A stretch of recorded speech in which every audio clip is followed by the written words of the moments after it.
앞에서부터 차례대로 관객분들께 간단한 자기소개와 인사 부탁드리겠습니다. 안녕하세요. 나나누누 니니노노 연출한 권정은입니다. 안녕하세요. 해야 할 말 연출한 정혜원입니다.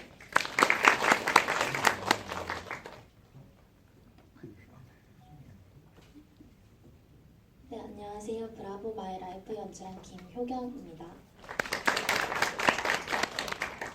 안녕하세요. 브라보 마이 라이프의 말씀역을 맡은 박주혜입니다. 안녕하세요. 매달리기 연출한 박지인입니다. 감사합니다. 우선 저희 GV 방식에 대해서 설명드리자면은 제 앞쪽에 있는 이 QR코드를 스캔하시면 단톡방으로 연결이 되는데요. 거기서 접속하셔서 감상평이나 질문 남겨주셔도 좋고 아니면은 지금 직접 손 드신 다음에 저희 스태프가 전달드리는 마이크 통해서 직접 질문하셔도 됩니다. 그러면은 질문 생각하시는 동안 제가 몇 가지 질문 드리려고 하는데요. 우선 나나노노 니니노노 연출하신 권정원 감독님부터 저는 사실 어제 진행됐던 청소년 영화 기획 세션을 통해서 잠깐 듣긴 했지만은 이 이름에 관해서 질문을 안 드릴 수가 없을 것 같더라고요. 이름에 대한 아이디어를 어디서 얻으셨는지 궁금하고 그리고 네 사람의 관계성을 이름을 통해서 연출하신 이유도 궁금합니다. 일단 그 이름을 나나누누 니니노노라고 짓게 된 이유는요. 그냥 아빠가 다 지었다고 생각을 했고 아빠 캐릭터를 저는 좀 유쾌한 캐릭터라고 생각을 했어서 그냥 나나 예쁜데? 하고 지었다가 다음 애가 태어나니까 나나 다음 누누 이렇게 돼서 쭉쭉쭉쭉 지었다고 생각을 하면서 만들었고요. 좀 저도 그렇고 많은 한국의 형제 자매들이 돌림자를 많이 쓰는 것 같아요, 이름에. 그래서 되게 이름도 되게 비슷하고 그래서 좀 부모님이 부를 때 헷갈려서 부르는 경우가 많은 것 같더라고요. 그래서 어렸을 때는 그게 좀 스트레스였는데 커서 보니까 철수 영희 같은 다른 이름도 그냥 생각나는 대로 말하는 거였구나 이런 걸 알게 돼서 그거에 대한 얘기를 해보고 싶었습니다. 네, 답변 감사합니다.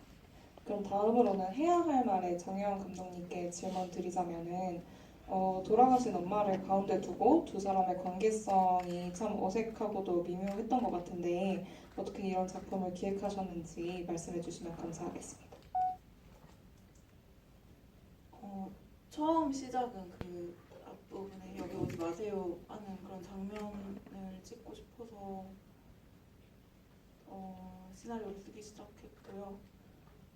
그래서 제가 그때 당시에 약간 저희 엄마가 결혼에 대한 얘기를 갑자기 되게 많이 하시던 시기가 있었는데 보니까 엄마 세대 어른분들은 정말 다 결혼을 하셨더라고요. 그래서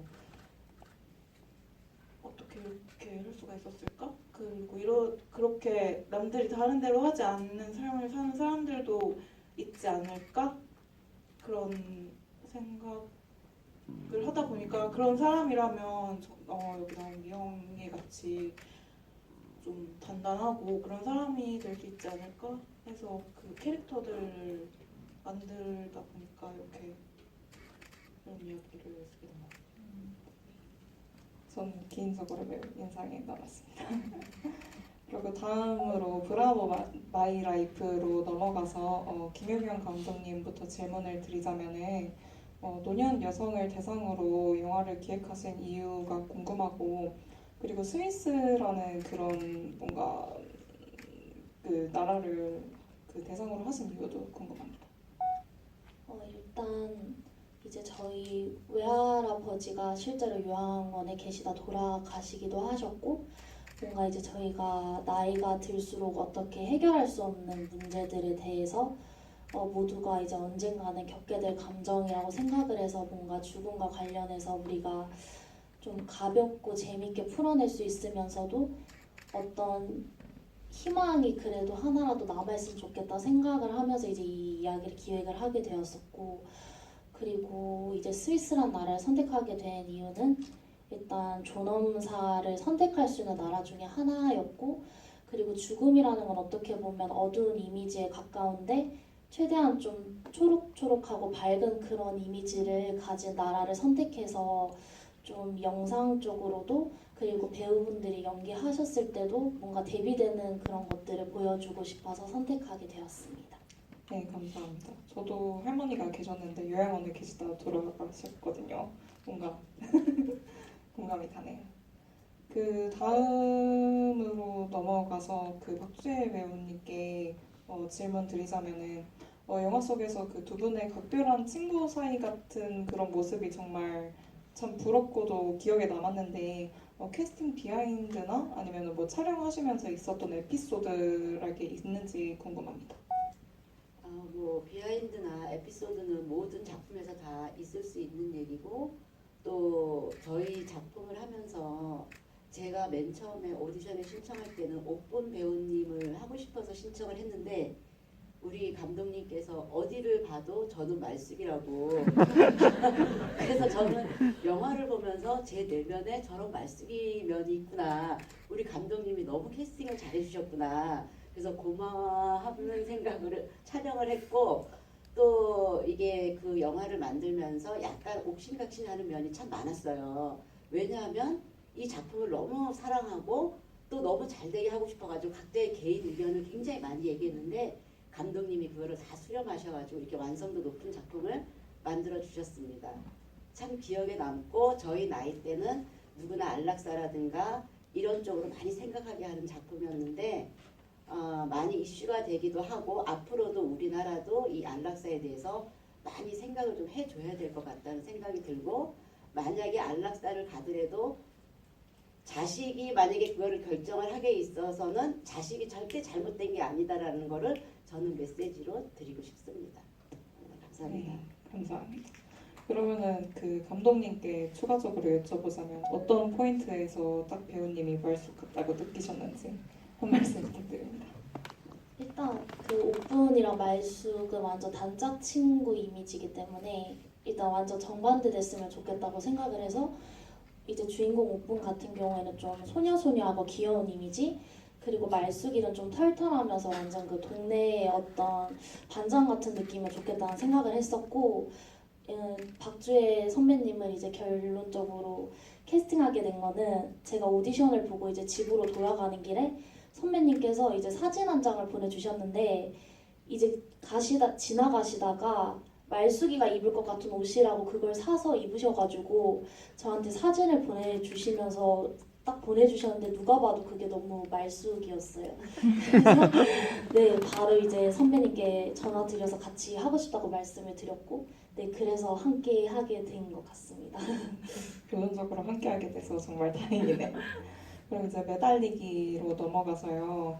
저는 매달리기 보면서 마지막 장면 빼놓을 수 없을 것 같은데 어떤 의미로 이런 연출을 하신 건지, 그리고 저희가 어떤 거를 좀 중심으로 봤으면 좋겠는지 설명 부탁드립니다. 마지막 장면이면 매달리는 장면 말씀하시죠? 네네. 처음하고 끝에 그 철봉을 매달리는 장면이 있었으면 좋겠다라는 거는 시나리오 쓰기 초반부터 있었던 거라서 네, 그렇게 했고, 처음에는 어린아이로 이제 철봉에 매달리는 게 좀 두려울 수 있잖아요. 실제로 그 촬영을 할 때 그 아역을 했던 친구가 한 번도 해본 적이 없어가지고 엄청 무서워했었어요. 그래서 처음에는 바닥에 뭘 놔주고 이렇게 매달리기도 하고 그랬는데 나중엔 이렇게 떨어지는 걸 재밌어 하더라고요. 그래서 여러 번 자꾸 하고 싶어하고 그러기도 했었는데 시간이 영화 안에서의 시간이 지나고 마지막 장면에서 이제 다시 그 명선이가 그 철봉에 매달릴 때는 어떻게 보면 떨어졌을 때 어떤 땅을 디딜 수 있다라는 점을 알고 떨어지는 거니까 그런 변화를 좀 보여주고 싶었다 이런 생각이 들었어요. 그 지금 카카오톡으로 들어온 질문이 조금 연장선인 것 같은데, 또 카메라가 각 인물들이랑 멀어지잖아요. 그거는 또 어떤 의미를 담고 있는지 궁금하다고 하시거든요.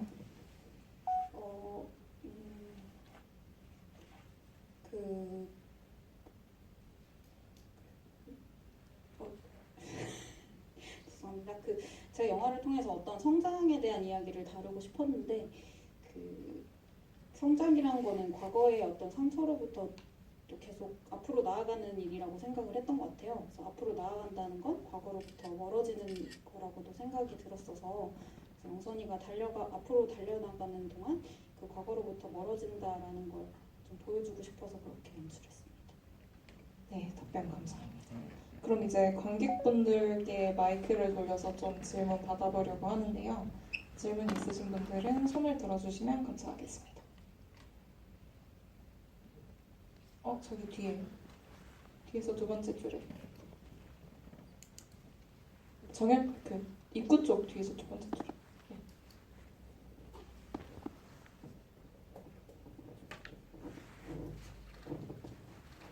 네.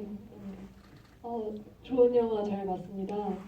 네 편 다 너무 재밌었고요. 흥미로운 주제들이었는데 저는 브라보 마이 라이프 연출하신 분과 그리고 배우분 이 두 분께 이렇게 질문을 드리고 싶어요. 제가 마지막 장면 보면서 그 델마와 루이스를 떠올리지 않을 수가 없었는데 델마와 루이스 첫 장면에 나오는 초반부에 나오는 그 오픈카 타고 달려가는 그런 그때 대화하는 장면 있잖아요. 그 장면이 되게 많이 떠올랐고 그래서 혹시 이런 식으로 연출하신데 이런 의도가 있을까 하는 생각이 들었습니다. 네, 그런 의도가 있다면은 왜 이런 식의 어떤 연출을 하셨는지 그런 의도가 없더라도 그 장면에 대한 이야기를 들려주셨으면 해서 이렇게 네, 먼저 재밌게 봐주셔서 너무 감사드리고 일단 저희가 마지막에 옥분이랑 말숙이가 이렇게 차를 타고 떠나는 장면은 이제 제가 이 영화를 기획하면서부터 무조건 엔딩 장면은 이걸로 만들고 싶다.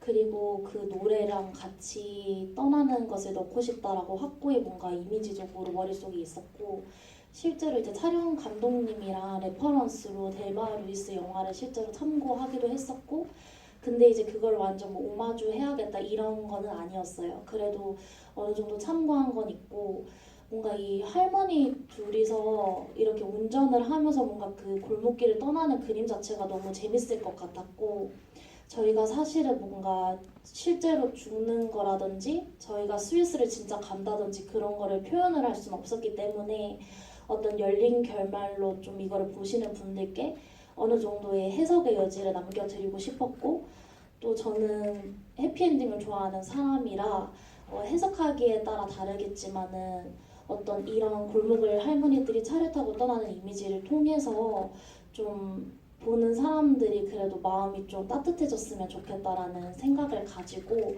이제 그 장면을 만들게 된 것 같습니다.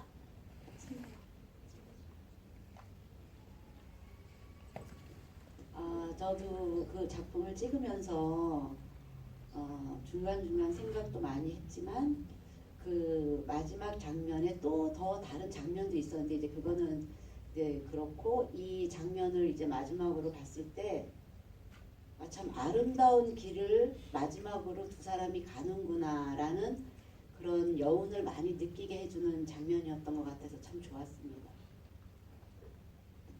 답변이 되셨나요? 그럼 다른 분들 질문 받아볼게요. 손 들어주세요. 네, 앞에.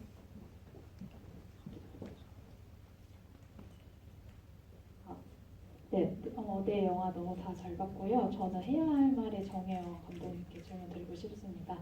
그 제목에 대한 질문인데요. 그 국문 제목이랑 영문 제목이 서로가 직역이 되지는 않는데 왜 그렇게 제목을 지으셨는지 그리고 영재를 왜 스텝으로 했는지 더 좀 궁금한 점도 있거든요.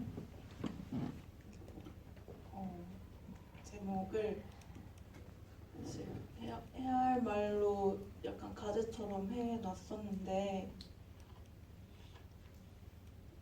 스태프들은 다 제목을 안 좋아했고요. 근데 제가 계속 이걸 준비하고 찍다 보니까 이보다 잘 어울리는 제목은 없겠다 싶어서 국문 제목을 그렇게 정했고 영문은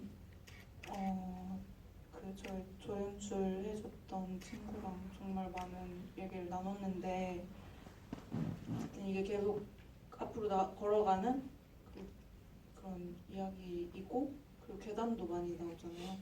그래서 깔끔하게 가자 해서 스텝으로 하게 됐습니다. 답변이 되셨나요? 저기 네 번째 줄에 질문이 있으신 분 있으셨어요?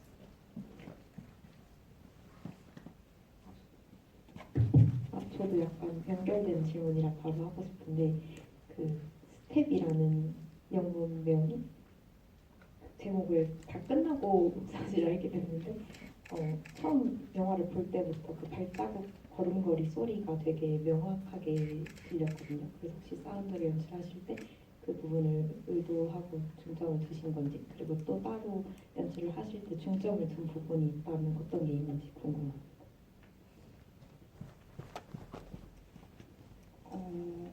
그 영화 제목을 정하고 나서 사운드 작업을 해서 아마 제가 벨소리랑, 그리고 이게 잘 들리진 않았을 것 같은데 바람 소리 같은 거를 좀 더 신경 써서 작업해 주시라고 그 사운드 감독님께 요청을 드렸었던 것 같고요. 그리고 보고 있었던 중점적으로 줬던 것은 제가 이게 너무 생략이 된 게 많고 뒤에서 모든 걸 다 설명을 하게 돼서 이게 태경이가 너무 이상한 사람처럼 보이면 안 되겠다. 이게 좀 고민이었던 것 같고, 그래서 그 태경이의 감정을 따라갈 수 있게 연출을 하고 싶어서 그 얼굴 표정 연기 같은 걸 좀 더 많이 신경을 썼던 것 같습니다. 답변 감사합니다. 관객분들이 질문 주시는 동안 카톡에도 질문이 좀 쌓여가지고 한번 해볼게요. 나나누누니 노노에서 개명 후 이름을 모두 설정하셨는지 에피소드가 있으신지 궁금하다고 말씀 주셨습니다. 이 영화 이후를 말씀하시는 거죠? 제가 생각만 해놓고 보여지진 않지만 나나는 성인이 돼서 개명을 했을 거라고 생각을 했고, 그 이후에 아이들도 성인이 된 다음에 좀 자기 스스로 생각을 해보다가 몇몇은 이름을 바꾸지 않겠다라는 생각이 들었습니다. 저는. 네, 감사합니다. 그리고 또 하나 보자면 그 매달리기 관련해서 질문이 있는데요. 중간에 엄마랑 같이 타로를 보는 장면이 리얼해서 좋으셨다고 하면서 타로 장면은 혹시 점사에 맞게 세팅을 하신 건지, 아니면은 뭐 그냥 아무 타로나 빼서 대사를 맞추신 건지 질문이 되게 신박하네요. 그래서 연출 비화가 따로 있으신지 궁금하다고 하시네요.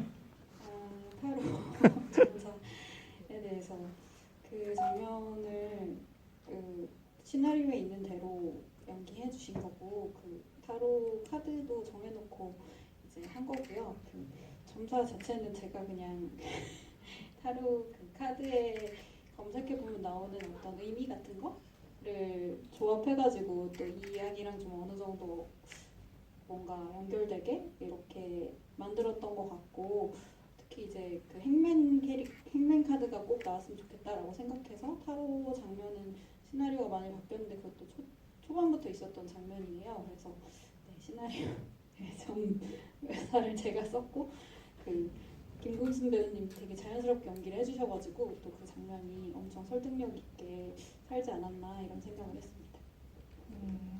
저는 제 질문인데, 그 매달리는 게 그 타로 카드에 나온 것처럼 중력 때문에 이렇게 떨어질 수도 있고, 반대로 뭐 누군가에 대한 뭐 의지라고도 생각을 할 수 있고 여러 의미가 있을 거라고 생각을 하는데, 혹시 감독님이 생각하시는 매달리기란 뭐였을까라는 질문을 한번 드려보고 싶네요.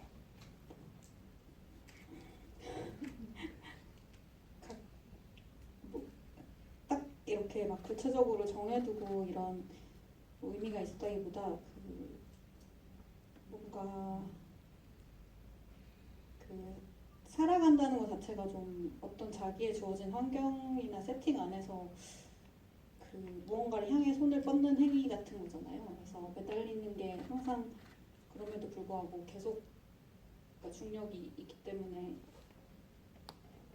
떨어질 수밖에 없는 행위인데도 그걸 계속 반복하는 거 그런 게 인간적인 어떤 모습이라고 생각을 해서 그렇게 했던 것 같습니다. 어떤 희망을 품는 마음 같은 거.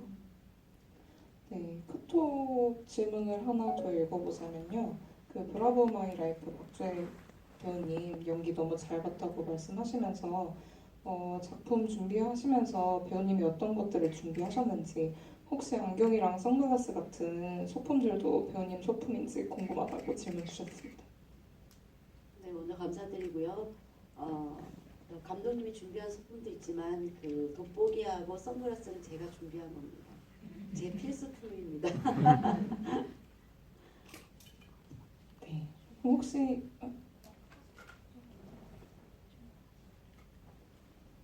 또 뭐 여러 가지 소품들을 준비하면서 너무 재밌었고 제가 또 다른 역할을 할 때는 그런 소품이 필요 없을 정도로 그냥 소박한 그런 역할을 많이 했는데 정말 써보고 싶은 선글라스와 화장을 마음껏 해본 작품이었습니다. 네, 그럼 이제 혹시 마이크로 저기 끝.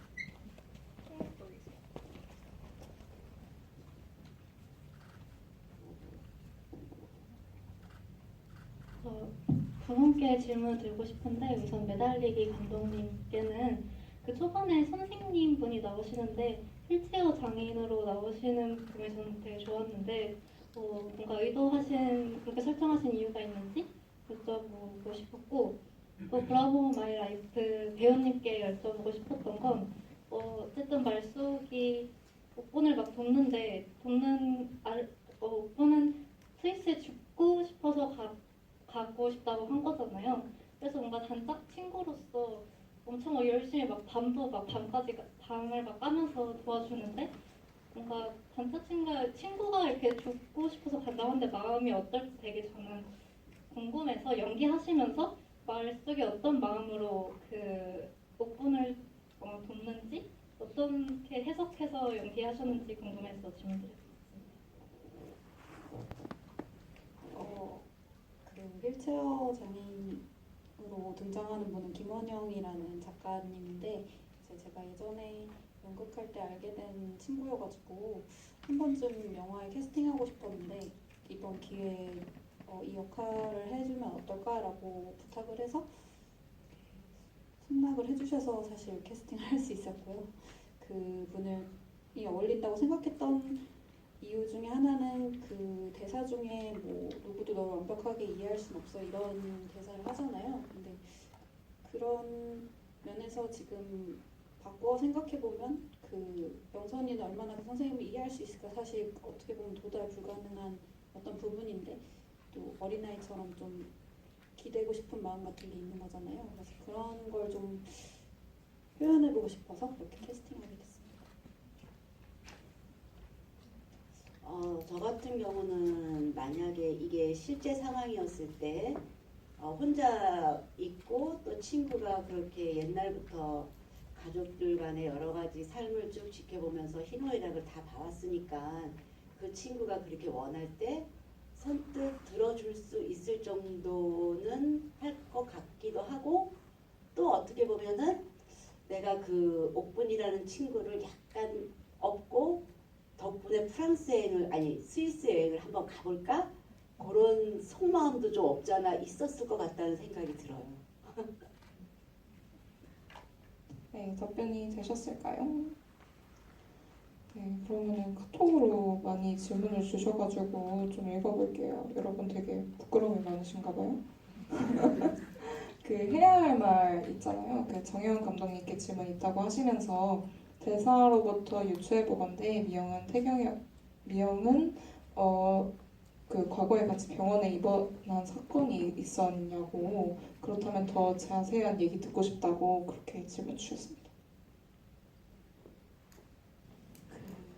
태경이의 엄마랑 미영이 같은 고향에서 자란 친구였고 둘이 둘이 사랑하는 사이였다는 게 그 설정이었고요. 근데 그 태경이 대사로 좀 이렇게 다 설명이 한 번에 되는데, 근데 그냥 헤어지고 태경이 엄마는 결혼을 했던 거고요. 미영이는 혼자서 그냥 그렇게 살다가 좀 시간이 오래 지난 후에 둘이 다시 태경이 엄마가 이혼을 하고 다시 만나고 그런 일이 있었고, 그리고 두 사람이 함께 차를 타고 가다가 사고가 났고, 그래서 그 사고에서 태경이 엄마가 돌아가셨다는 게 그 이 이야기의 앞에서 설명하지 못하고 좀 간략하게 넘어갔던 그 전사가 그렇게 있습니다. 네, 답변이 되셨으면 좋겠네요. 그리고 나나노 니니노노 관련해서 그 보호자들의 특성 같은 것도 다 고려해서 연출하신 건지 네, 궁금하다고 질문이 들어왔네요. 좀 다 다르게 설정을 하려고 노력을 했었는데요. 이게 어떤 특정한 부모를 만나서 나나가 청소년기에 혼란을 겪는다는 거를 좀 상쇄시키고, 나나가 겪는 거는 어떤 부모를 만났어도 그랬을 거다라는 걸 얘기하고 싶어서 부모님들의 캐릭터를 다 좀 다양하게 하려고 노력했던 것 같아요. 네, 답변 감사합니다. 혹시 손 들고 질문하실 분? 네, 저기 앞쪽 중간에 가운데 있으세요.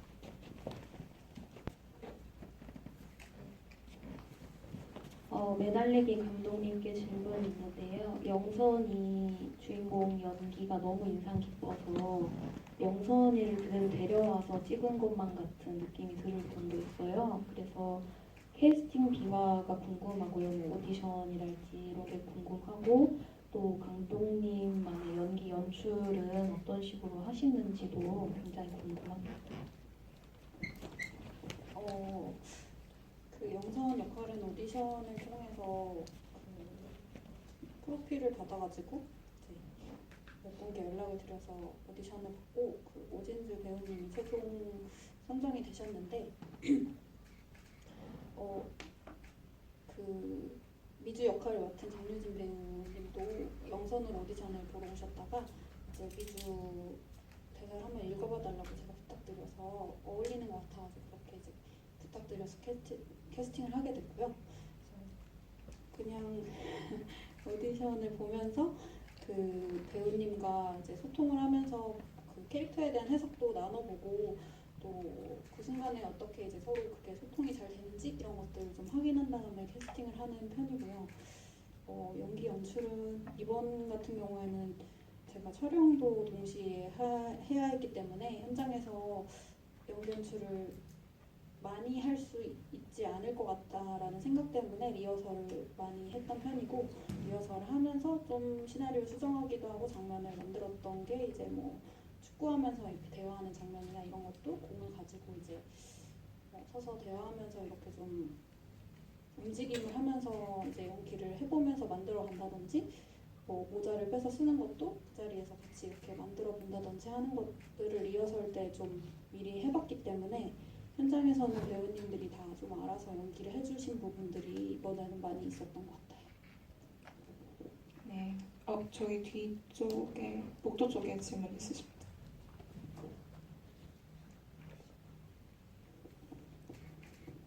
저 나나누누 니니노노 감독님께 여쭤보고 싶은데, 그 중간에 이제 그 방에 옷장이 있잖아요. 근데 그게 뭔가 아빠한테 그렇게까지 화를 내는 게 사실은 뭔가 자기를 그렇게 짐짝처럼 제대로 대해주지 않는 마음 때문에 뭔가 그렇게 화를 낸다고 생각을 했는데, 꼭 그거를 옷장으로 표현하신 이유가 궁금하고, 그리고 마지막에 결국에는 버리려고 하다가 못 버리고 다시 가지고 와서 두 친구가 이렇게 옷을 싸우면서 이렇게 끝나는데, 그게 뭔가 그런 마음들을 조금 극복하는 의미로 그렇게 사용이 된 건지 그게 궁금합니다. 네, 옷장으로 일단 설정을 한 이유는요. 내가 이걸 갖다 버리기에 조금 버거운 물건이었으면 좋겠다고 생각을 했어요. 그래서 부피가 좀 크고 그리고 이걸 버리지 못했을 때 어떻게 활용을 해야 되는데 그 다음 질문에 답변을 이어서 하자면 결국 버리지 못하지만 그 안을 채워서 본인의 것으로 만들어서 쓰는 것처럼 나나도 이름을 바꾸지 못하지만 본인의 것으로 어떻게든 채워나가겠다라는 생각이 들어서 옷장이면 좋겠다라고 생각을 했습니다. 다른 질문 있으신 분 없으시면은 톡을 조금 읽어볼게요. 그 브라보 마이 라이프 감독님께 질문 드린다면서 감독님보다 어른분들과 함께 작업을 하셨는데 이런 부분에서 어려운 점은 같이 없으셨는지 뭐 작업하면서 생긴 꿀팁이랄 게 있는지 네 그런 거 질문 주셨습니다. 일단 그 선배님들께서 잘 이제 좀 해주셔가지고 제가 막 이렇게 부탁 크게 드리지 않아도 이제 저는 뭔가 오픈이랑 말숙이 좀 촬영 전부터 친해지면 좋겠다라고 생각을 해서 좀 시간이 짧았음에도 불구하고 최대한 할 수 있는 선에서 리딩을 그래도 많이 하려고 했고 이제 그런 시간들 속에서 선배님들 두 분이 그래도 좀 친해지셔가지고 나중에 현장에서 그래도 좀 연기적으로 두 분이 좀 잘 해주셨던 것 같고 저도 사실은 이제 많이 부족하다 보니 현장에서 이제 좀 많이 다들 열악한 상황이라 힘드셨을 것 같은데 그냥 잘 마무리 해주셔서 너무 감사한 마음뿐이라 꿀팁은 없는 것 같습니다. 경험하시면서 쌓으신 노하우인 걸로 하고요. 그 매달리기 질문이 있는데요. 그 매달리기에서 영선이랑 미주의 관계성이 재미있게 느껴졌다면서 그 보육원 안에 많은 친구들이 있는데 어떤 점이 끌려서 서로 이렇게 친한 사이가 되었는지 궁금하다고 말씀 주시면서 그 마지막 달리는 장면에서 진짜 잘 달리네 하는 대사가 너무 좋다고 코멘트 주셨습니다. 잘 달리네 대사를 넣을지 말지 마지막까지 의견이 좀 분분했었거든요. 그래도 좀 넣고 싶어가지고 넣었는데 좋게 봐주셔서 감사하고 미주랑 영선이는 서로 좀 가족 같은 사이라고 생각을 했던 것 같아요. 뭐 보육원에서 같이 자라면서 서로를 의지할 수 있는 유일한 사람 같은 걸로 생각을 했고 어떤 면에서 서로 끌렸을까까지는 생각을 못 해봤는데 그냥 자연스럽게 함께 하게 된 사이 같은 걸로 좀 생각했던 것 같습니다. 네, 답변 감사합니다. 혹시 손 들고 싶으신 분 계세요? 저기 질문 있으신가요? 그렇죠.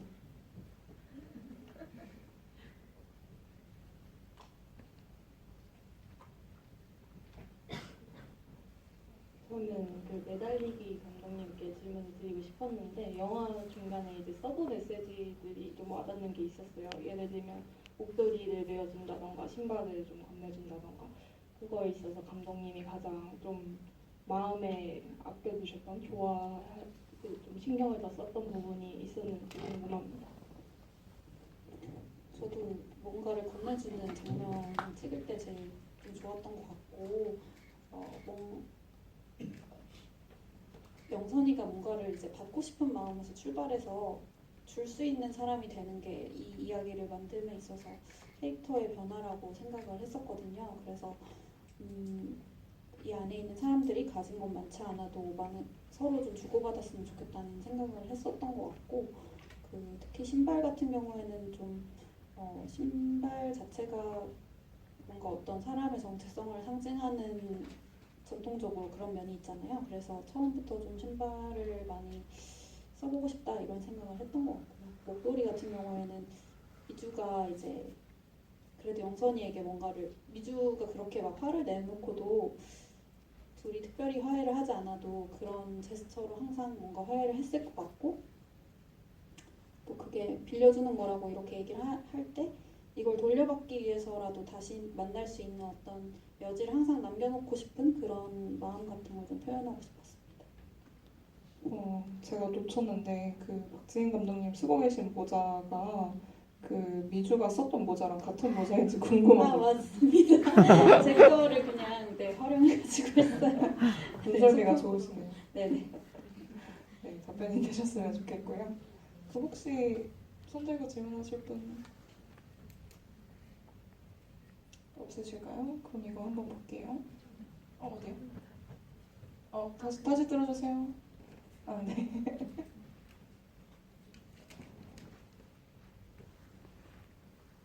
그 매달리기 감독님한테 여쭤보고 싶은데 그 영선이랑 미주랑 이렇게 자전거 같이 타고 가다가 다른 방향으로 이제 결국 가게 되잖아요. 그게 뭔가 그 둘의 미래를 상징하는 건지 아까 말씀해주신 것처럼 그 가운데에서도 이제 목도리를 건네주면서 우리는 언제든 다시 만날 사이야 하고 말하면서 뭔가 헤어지는 건가? 그것도 의도하신 건지 궁금합니다. 그 완전 다른 길을 간다 이렇게까지 생각을 한 건 아니지만 그 시기를 지나고 나면 자연스럽게 인생의 방향들이 조금씩 달라지잖아요. 어떤 결정들에 의해서. 그래서 멀어지는 게 되게 자연스러운 일이지만 그 아까도 다른 질문에서 이렇게 사람들하고 멀어지는 시퀀스 얘기를 하셨는데 그때 뭔가 상처로부터 멀어진다는 말씀을 드렸는데 어떤 시절로부터 멀어지는 거라는 생각이 들어요. 근데 그 시절을 상처로만 기억할 수도 있지만 그런 무언가를 주고받았던 사람들로 기억할 수도 있잖아요. 그래서 그런 하나의 모먼트라고 생각을 했던 것 같습니다. 답변이 되셨으면 좋겠네요. 다른 분 있으실까요?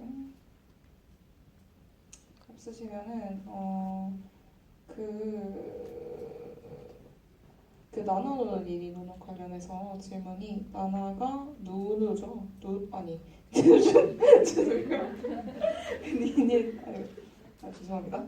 니니 옆에 두고 나온 게 그 엄마 옆에 두고 나온 게 그 니니 엄마만이 그나마 책임감을 갖는 어른이라고 느껴서인지 궁금하다고 좀 보충 설명해 주셨으면 좋겠다고 질문이 왔네요.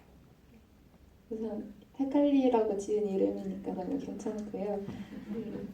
놓고 나온 이유는 그 니니가 일단 어리기 때문에 친엄마를 가장 편애한다고 생각을 했고 그거를 나나가 느끼기도 했고 어떤 직접 돈을 벌고 있는 어른이니까 곁에 있으면 좋겠다라는 생각에 무작정 놓고 나오는 행위를 넣었는데 그게 약간 다른 건 다 너무 어려우니까 이름 바꾸는 것도 어렵고 서류 받는 것도 어렵고 이런데 냅다 놓고 도망치고 싶다는 마음이 아직 어린 아이니까 있을 것 같다고 생각했어요. 그래서 그 장면을 넣고 싶었습니다.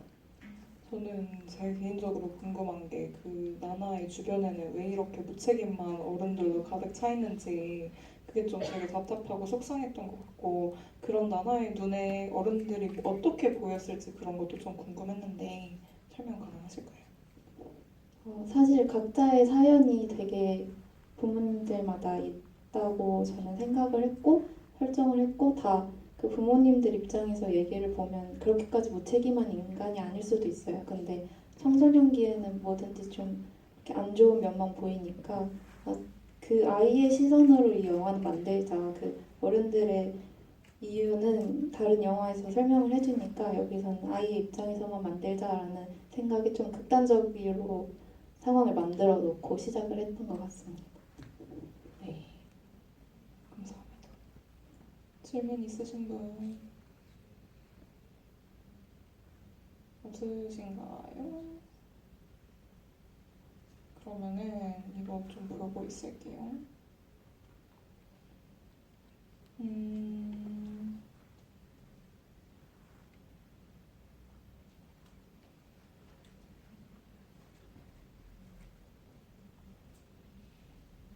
아무래도 여러분이 손을 들어주셔야 될 것 같아요.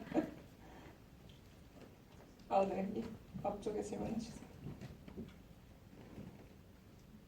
해야할 말 정혜원 감독님께 질문이 있는데 그 그런 사랑도 있는 거겠죠? 라는 태경의 대사가 있는데 그 대사가 되게 좋다고 생각을 했어요. 그래서 혹시 감독님께서 생각하시는 사랑의 정의가 있다면 뭘지 그냥 궁금합니다.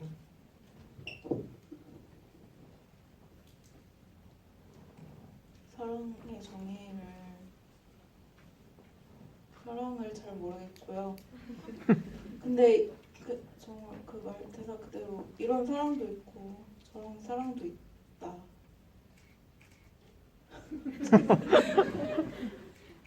꼭 이렇게 함께 하지 않아도 뭔가 그런 사랑도 있을 수 있겠다는 생각을 하면서 이 거의 상상처럼 썼는데 나중에 보니까 그럴 수도 있는 것 같아요. 그 혹시 뭐 태경이 미영을 뒤에서 계속 쫓아가잖아요. 그런 감정이 어떤 감정일지 저는 궁금했는데 혹시 좀 어떤 생각을 하시고 그런 연출을 했는지 궁금합니다. 이 전사에서 태경이가 엄마 뻘인 미영이 뺨을 때렸다는 이게 저는 태경이한테는 큰 죄책감으로 남아있을 것 같았고 그래서 만나기 껄끄러운 이 사람을 피하고 싶은 마음 한편으로는 또 엄마를 사랑했던 사람이고 엄마가 사랑했던 사람이니까 좀 더 용기를 내고 싶은 마음이 좀 이렇게 공존하는 그런 감정일 것 같았고 그래서 자꾸 가다가 멈추고 가다가 도망가고 이런 자꾸 이렇게 머뭇거리게 되는 순간들이 그 두 감정 때문에 계속 반복이 되는 그런 행동으로 나왔던 것 같아요. 그럼 그 마지막에 스카프는 결국 돌려주지 않잖아요. 그럼 그것도 그 연장선이라고 생각하면 될까요? 좀 설명 부탁드립니다. 그래서 처음에 시나리오를 쓸 때는 그 복잡한 감정이 끝내 해소되지 않아서 끝내지 않는 그런 결말이었던 것 같은데 이게 쓰고 피드백 받고 하다 보니까 어쨌든 거기 그 두 사람 대화를 하면서 태경이는 자기가 가지고 있던 죄책감 같은 걸 좀 내려놓을 수 있는 상태가 되었다고 저희가 느꼈던 것 같고요. 그래서 오늘은 돌려주지 못했지만 다음 달에는 돌려줬을 거라고 생각을 합니다. 열린 결말이네요. 저희 슬슬 시간이 돼가는데요. 그 감독님들의 차기작 계획이나 뭐 찍어보고 싶은 영화가 있으신지 궁금하다고 하시는데 감독님들 한마디씩 부탁드리겠습니다. 아니면 배우님도 뭐 어떤 역할을 해보고 싶다 이렇게 해서 한번 쭉 돌아보면 좋을 것 같습니다. 차기작이요? 저는 지금 상영한 나눈이 너는 약간 잔잔한 이야기지만 전 좀 유쾌한 사람이라고 스스로 생각하기 때문에 다음에는 코미디를 꼭 써보고 싶습니다. 저도 해야 할 말이 너무 조용하고 진지해서 코미디를 써보고 싶어서 시나리오를 계속 코미디로 계속 쓰고 있는 것 같아요. 그래서 언젠가는 찍을 수 있게 되면 찍으면 좋겠다. 다들 밝으신 분들인데 그죠? 제가 모르고 있었네. 저도 생각은 없다고 말씀을 드리고 싶긴 한데 그래도 언젠가 연출할 기회가 또 있다면은 할머니 합창단에 대한 얘기를 좀 써보고 싶었는데 졸업작품으로 예산이 좀 안 돼서 아예 도전을 못했었거든요. 그래서 나중에 기회가 있다면은 할머니 합창단 얘기를 한번 해보고 싶습니다. 언젠가 저희 영화제에서 보게 되길 기대하겠습니다. 저 같은 경우는 이번 이 작품을 통해서 저한테 이렇게 말쓰기 어울린다는 얘기를 많이 들었기 때문에 여기에 조금 더 플러스를 해서 정말 맛깔지게 여기다가 욕을 갖다가 정말 맛깔지게 할 수 있는 마음껏 영화를 통해서 마음껏 욕을 해볼 수 있는 그런 역할을 한번 해볼게요. 저는 다큐멘터리를 하나 찍고 있고요. 영화에 나온 그 김원영 작가가 무용을 하고 있는데 그 무용 활동에 관한 다큐멘터리를 찍고 있어요. 그래서 그거가 아마 다음 영화가 되지 않을까 싶고 뭐 시나리오도 각색하고 이렇게 저렇게 차기작이 제가 원한다고 나오는 건 아니더라고요. 그렇지만 언젠가 뭐 다양한 장르의 이야기를 좀 해보고 싶고 특히 막 사람들이 막 죽고 미스터리를 풀어나가는 그런 미스터리 스릴러를 한번 연출해보고 싶은 마음이 있습니다. 네, 기대하겠습니다. 저희 이제 진짜 마치기 전인데 오늘 이 말 안 하고 가면 후회할 것 같다고 생각하시는 분 손 들어주세요. 오, 저기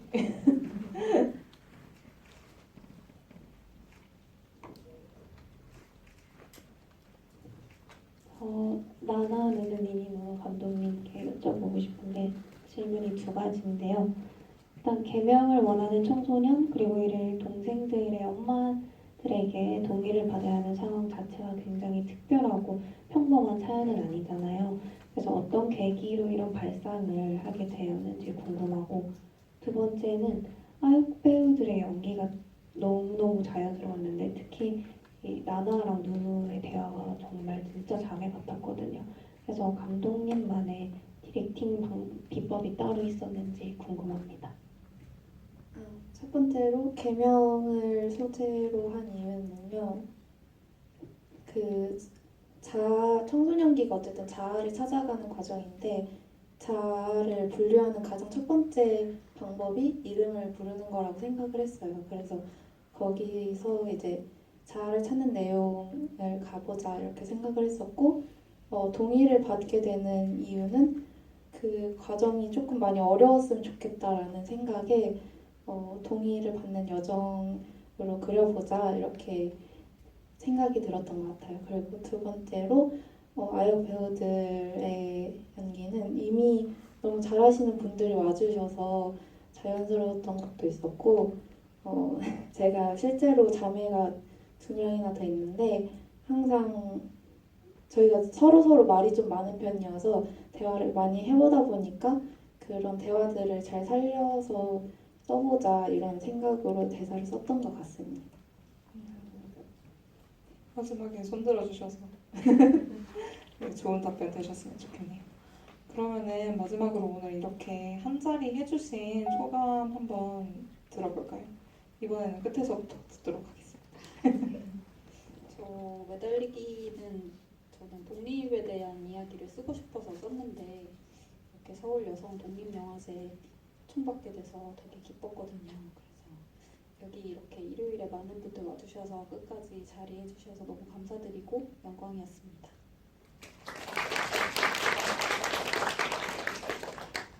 저는 너무 마찬가지로 좋은 작품 만나 뵙고 또 이렇게 자리를 함께 하게 돼서 너무너무 감사드리고요. 앞으로도 더 열심히 노력하는 배우가 되겠습니다. 감사합니다.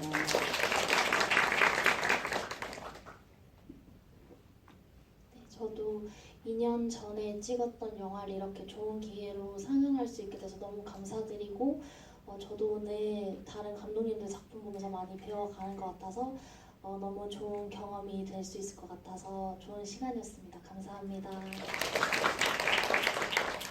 첫 상영이었는데 여기 서울여성독립영화제에서 상영할 수 있게 되어서 너무 감사드리고요. 또 이 기회로 고생 많이 했던 스태프들도 너무 오랜만에 만나게 돼서 너무 와주신 것도 감사하고 다 감사드립니다. 네, 저도 오늘 날씨가 많이 더운데 이렇게 와주셔서 너무 감사하고요. 함께 영화 찍었던 분들도 여기 계시는데 다 감사하고 자매도 왔는데 감사하고 이렇게 뜻깊은 자리였던 것 같습니다. 감사합니다. 오늘 일요일 오후에 이렇게 귀한 시간 내주신 관계자분들과 관객분들 모두 감사드리고요. 저희 나가실 때 관객상 투표 꼭 해주셔야 돼요. 5점이 제일 높은 점수입니다. 팬도 꼭 반납해 주시고요. 그리고 SNS에 저희 계정 태그해서 감사항 남겨주셔도 좋고, 그리고 QR코드 통해서 저희 만족도 조사도 하고 있어요. 그 경품도 드리니까요. 꼭 참여해 주시고요. 진짜 마지막으로 저희 오늘 폐막식이 있습니다. 그래서 시상도 하고 할 테니까요. 시간 되시는 분들은 꼭 자리 지켜주세요. 감사합니다.